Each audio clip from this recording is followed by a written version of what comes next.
Imaginez pouvoir transformer un rapport d'activité annuelle, par exemple, en un tableau cliquable interactif avec des graphiques, des points clés essentiels qui sont mis en avant. Ça serait formidable, non? Pourtant, ce rapport, nous mettons énormément de temps à le faire, à le construire. Nous le transmettons aux administrateurs, aux autorités de contrôle. Pour quels résultats? Bien souvent, personne ne prend le temps de les lire. Mais si, soyons honnêtes, quand vous recevez les recommandations de bonne pratique de la Haute Autorité de Santé, bien souvent, une recommandation de plus qu'il va falloir se fader parce qu'on n'a pas le temps d'aller découvrir ces 100 pages, de les analyser, de transformer la recommandation de bonne pratique HAS en un guide pratique pour l'action métier par métier, tout cela parce que nous sommes sur tous les fronts. Alors dans cette vidéo, ce que je vous propose, c'est de prendre un rapport type conforme au contrat pluriannuel d'objectifs et de moyens et aux attentes des autorités publiques, puis nous allons, grâce à un prompt et à une IA, le transformer en un tableau interactif magnifique qui sera extrêmement valorisant pour votre établissement, qui fera ressortir les points clés et qui en plus, pour n'importe quel lecteur, sera facile à lire car cliquable et interactif. Je vous montre ça tout de suite.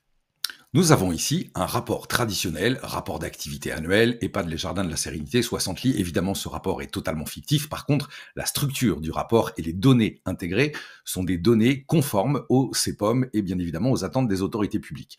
On a les missions, l'activité, l'occupation, on a une occupation comparative, la liste d'attente, la population accueillie, les âges moyens, la répartition par classe d'âge, les GIR, les pathologies, les ressources humaines, évidemment tout cela est anonymisé. Nous avons des indicateurs RH, nous avons la formation continue, la qualité, les projets mis en place, les données budgétaires, etc.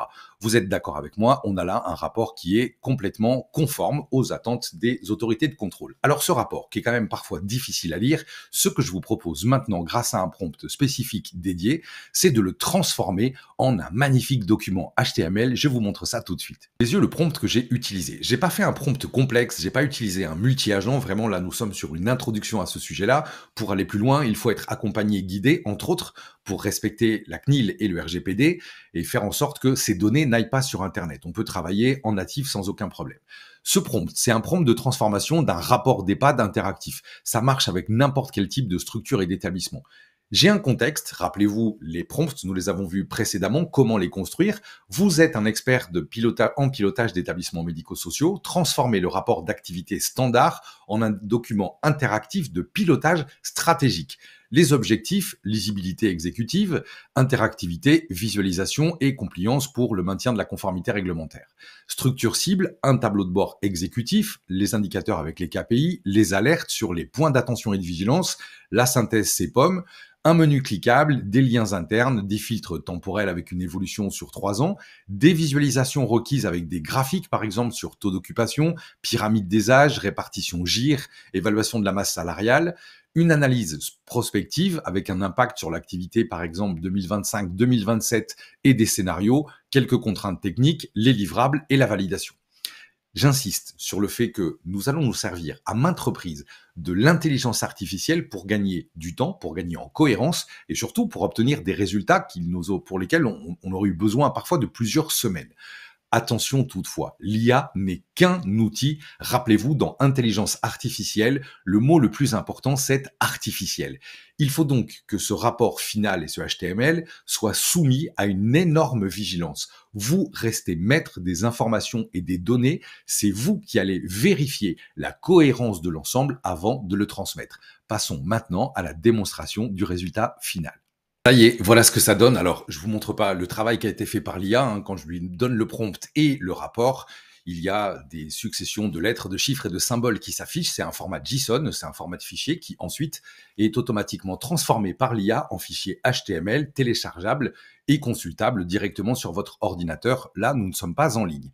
J'ai bien l'EHPAD Les Jardins de la Sérénité. Alors là, je l'ai laissé faire évidemment par rapport au choix des couleurs. On peut aussi lui donner une charte graphique, des polices, etc. Le dashboard, j'ai bien un taux d'occupation de 98,24%, 87% de satisfaction des familles. Donc vous voyez, j'ai vraiment ce tableau de bord exécutif. Je voulais voir en introduction de mon rapport les grands points. Dessous, il me met un graphique sur le taux d'occupation, la satisfaction des familles. Nous avons ensuite un onglet activité. Donc l'activité de janvier à décembre, vous la voyez, on a des mouvements, 22 admissions, 19 sorties, 16 décès, 3 transferts, fil actif de 65 résidents, 21 535 journées réalisées. Les délais, liste d'attente 47 dossiers, délai moyen 8,5 mois, objectif CPOM inférieur à 12 mois, séjour moyen 2,8 années, donc avec ce graphique complet. La population, j'ai des données démographiques, âge moyen 87,6 ans, âge d'admission 84,2, les pathologies principales, démence, problèmes cardiovasculaires et problèmes ostéo-articulaires, répartition par classe d'âge avec un graphique et dessous une répartition par GIR. L'évolution GMP, augmentation de plus 4 points, 738 à 742, traduisant une dépendance croissante nécessitant un renforcement des moyens de soins. On passe ensuite à l'onglet ressources humaines. J'ai des effectifs, 42,3 ETP, 55 agents, un ratio au lit. Indicateur RH, absentéisme, rotation, les accidents de travail, 4 déclarations, -2. Et la formation, 847 heures. Donc on a ici une répartition des effectifs, soins, services généraux, administration, animation, psy, médicale.